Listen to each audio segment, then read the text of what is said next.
ស្រីចាក់ចេញទៅឬអូននៅនឹងបងគ្មានក្តីសោកការងារបងត្រឹមតែជាសន្តិសុខមិនខ្ពស់មុខ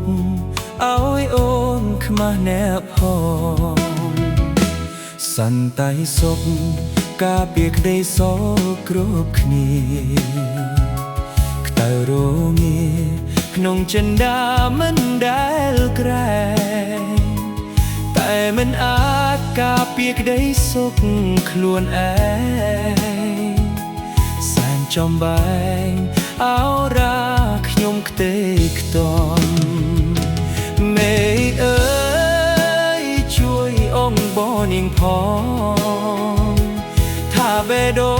ងខ្ញុំស្នេហ៍អូនពេញហារិទេកុំចោលបងទួបងក្រក្រៃចិត្តភក្តីអូស្រីមិនប្រែប្រួលប្រាប់ខ្ញុំផងមេឃអើយខ្ញុំកាត់ទុកមានអាជីពុជាសន្តិសុខខុសដែរអីការងារខ្ញុំការពារក្តីសុខជូននោះប្រុសស្រីតែហេតុអ្វីខ្លួនខ្ញុំមិនមានក្តីសុខ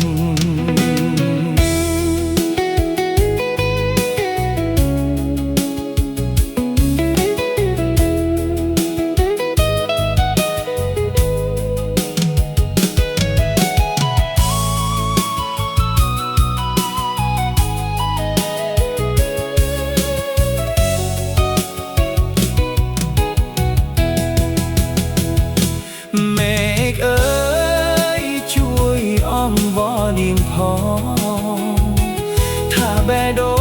ងខ្ញុំស្នេហ៍អូនពេញហារតីកុំចោលបងទូបងក្រក្រៃចិត្តភក្តីអូស្រីមិនប្រែប្រួលប្រាប់ខ្ញុំផងមេឃអើយខ្ញុំកាត់ទុកមានអាជីពុជាសន្តិសុខខុសដែរអី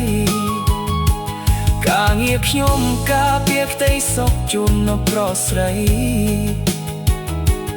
តែហេតុអ្វីខ្លួនខ្ញុំមិនមានក្តីសុខមេឃអើយជួយអង្វរនាងផងសន្តិសុខស្នើ